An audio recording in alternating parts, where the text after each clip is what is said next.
and we are now joined by MLB Network's Brian Kenny for a live interview. We're also streaming the video of this interview on Facebook Live, our WFUV Sports page, if you want to check it out there as well. You want to see our pretty faces instead of just listening to our voices. But, Brian, how are you doing? Thanks for joining us. Good, man. I'm glad you mentioned that. I straightened up. Oh, hi. Yeah. Hi. I'm it's here easier being on now. radio, oh, right? God, you can be a slob. No question. One of the worst things that happened was, and I was there for when it happened at ESPN, was when radio shows went on TV.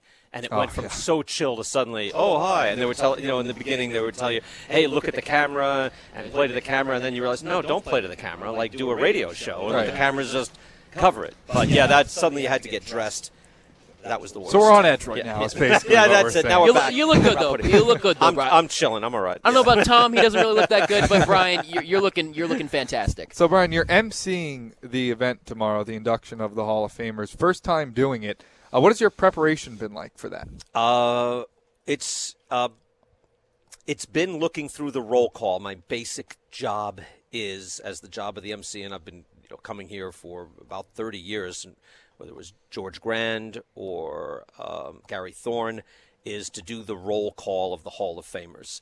So I've been going over that for the last few days, punching things up, trying to, my job and where I feel a responsibility is to, within a very tight window, you have a couple of seconds to do these guys justice and pay the proper respect. So I try to get in the things that I think are important, that they'll want to hear, that will kind of also paint the picture of the history of the game, what's important. And, there's 50 Hall of Famers, so it's a lot.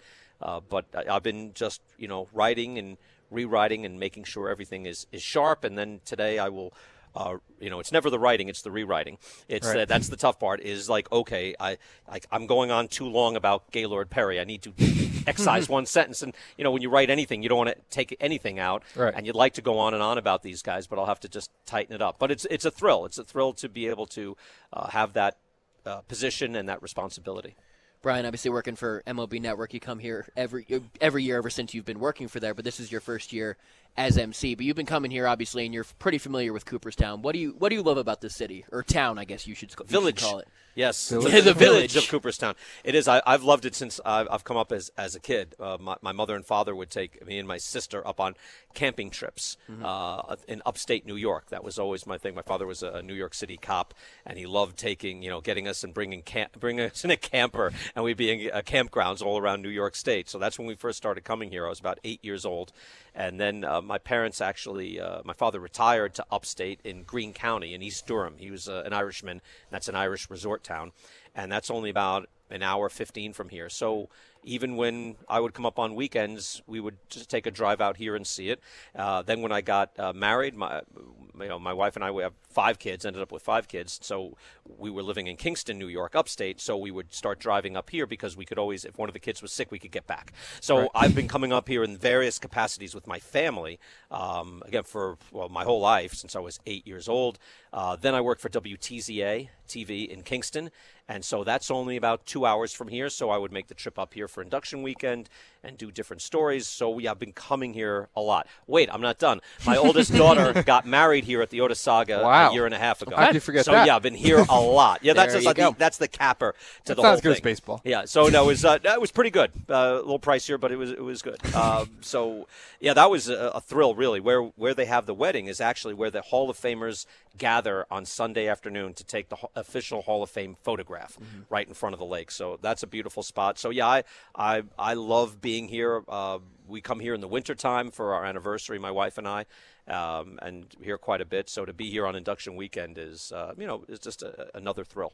I want to ask you a little bit about the inductees, starting off with Tim Raines getting in on his 10th and final try.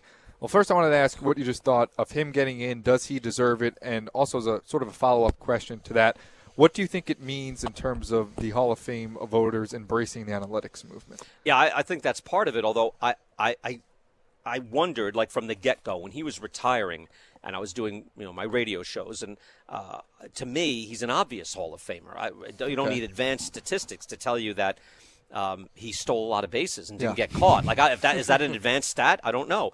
I think it shows that the voting body as it was constituted before last year, had a lot of voters who really didn't know how to do comparative analysis and know how to evaluate what was important on the baseball field.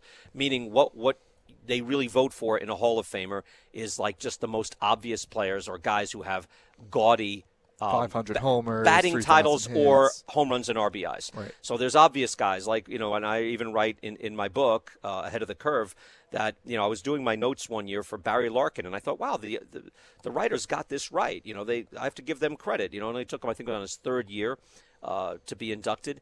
But then when I started going through his bio notes, that he's National League MVP, led Reds to a World Series championship, like an 8-time Silver Slugger, stole these bases. Like, no, this guy's an obvious Hall of Famer. Like his and I think that's what they actually vote for, the obvious Hall of Famers. And a guy like Tim Raines, who is, in terms of production, identical to Tony Gwynn.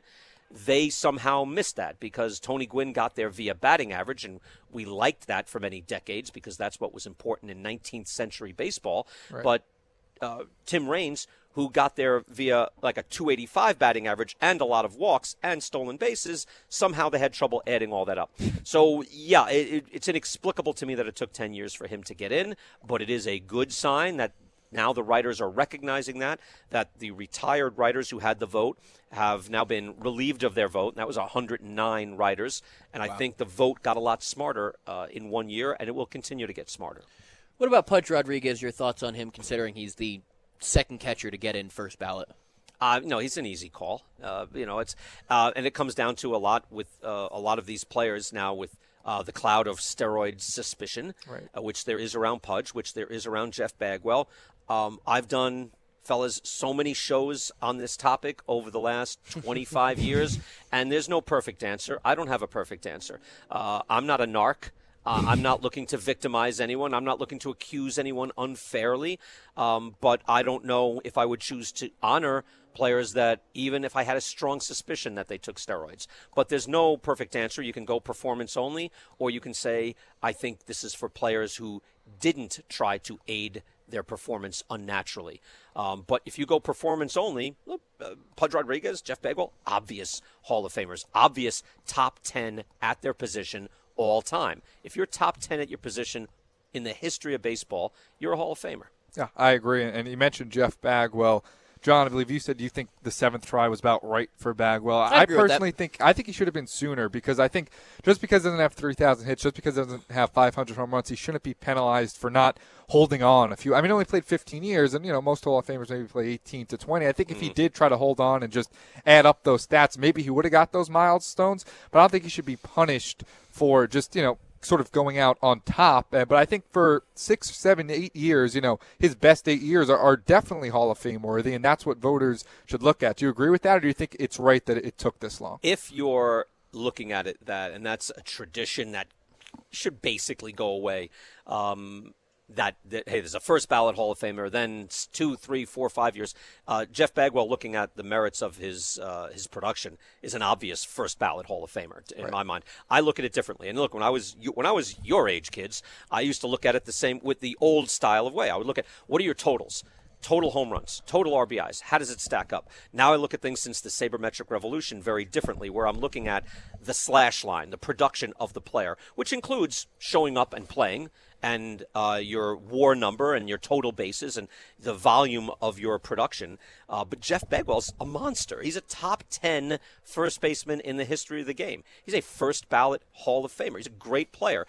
Maybe if the modern voter, I think, will more value the on-base percentage, the slugging percentage, where it stands in relation to your peers. The guy was a great fielder. The guy, if you look at his run totals, like that, there's a traditional stat. Right. His run totals were absurdly high. Why? He ran the bases great. He was a great base runner, especially for a first baseman. He has over 200 stolen bases, and he took a second, first to third, second to home. He was great. He was great fielding bunts. He was a very good fielder. I think he won 1 or 2 Gold Gloves, but he was even better than that indicates. He was an excellent fielder. This guy was a tremendous all-around player, and again, did not have the totals of Harmon Killebrew and Willie McCovey, but at his peak, he's ever the equal of McCovey and Killebrew. He's an all-time great. Just to follow up on one comment you made about how you think it's sort of an old tradition where this guy's a third ballot Hall of Famer, he's a fourth ballot, he's a fifth ballot. There's another thing we disagree on. As you can tell, we don't always agree on everything. I think straighten him out. I think you're either a Hall of Famer or you're not. Yes. Right. Well, here, let me just jump in here. I think you can change your vote in that when I got to MLB Network, I just did a lot more research because then when I left ESPN, went to MLB, I was doing, obviously I'm a Hall of Fame aficionado. 25 years ago at WTZA, I was doing Hall of Fame night, and I was doing shows just on Hall of Fame analysis. But I got smarter and I started working more at it. And then as I dug deeper, Fred McGriff, Alan Trammell, to me, it was like I got behind their cases, whereas earlier, I was really not behind them. Like even Lou Whitaker now, who's not on the ballot anymore, but could go in via the Veterans Committee. I have a greater appreciation for what they do. So if you do more study and you say, hey, you know what? I've been looking at it. My traditional methodology, this guy doesn't fit. But Fred McGriff, if you look at it, he was top 5 in OPS 7 straight years. Now, top 5 is dominance. If you're top 5 in your league, 7 straight years he was top 5. That's a dominant guy. By the way, Fred McGriff was a star when he played. He wasn't like, oh, he's good. No. He's not Hall of Very Good. He was actually a great player. So if you go by that peak, and by the way, 493 home runs when it meant something, yeah, that guy's a Hall of Famer. I think you can change your vote by doing more research and more work, and I would never penalize a writer for saying, you know what, I've come around on this guy. Okay. Or I'd like to reward the peak player, whether that, it used to be Don Mattingly, Dale Murphy, and now it's Johan Santana. If you want to tell me that, I vote for the peak, and if the guy was the best player in his league for 3-4 years, I've rethought it, I think that guy is a Hall of Famer. Good. At least you're working at it. My only beef with all these writers for the years was you're not even working at it. You're just going from your gut. Well, if he's a Hall of Famer, yes or no, I'll know it. No. Can you actually do some work? So if you're doing work on it, no matter what you come up with, as long as you're working at it, I think that's fine. Tom, I'm pretty sure he's telling you to do more work is what he's trying to say there. It's a lot of work I to just be think done. 10 I'm worried years is about a you. lot. I'm worried about you. You're the guy I'm worried about. All right. Anyway, I'm going to get myself out of this situation very quickly. This is my full-time job, man. I attack all day long. Whenever you're ready. Well, Brian, I just want to get your thoughts on players like Roger Clemens and Barry Bonds, players who have taken major steps forward towards getting into the Hall of Fame, getting that 75% on the ballot that they need to get into the Hall of Fame. They still have about 5 years left on the ballot. Do you foresee either of those guys getting in? And if you do, what does that mean for the Hall of Fame overall? I don't think any of us know. I don't have a perfect answer. It appears they topped off at about 50%, right? I think they're still a little low. 54 for Clemens and 53 for Bonds. And while that was a jump that represented those 109 writers who were then chopped off the rolls.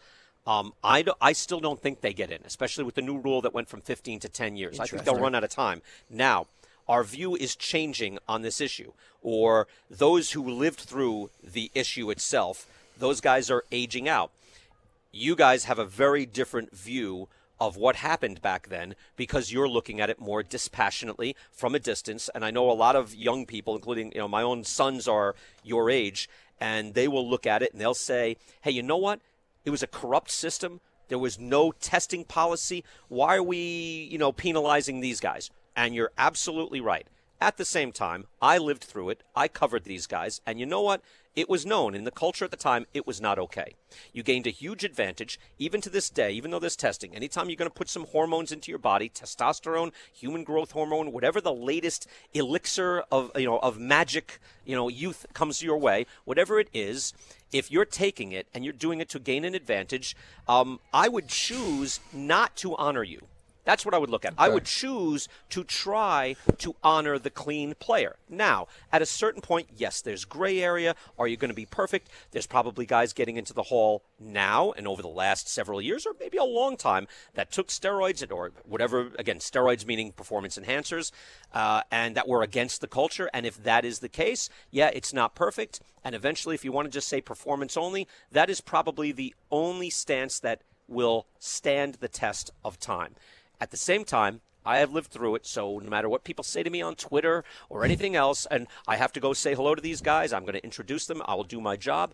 But I would say, having lived through it, it was not okay by the standards of the culture at the time, and I would choose to try to honor the clean player if I could.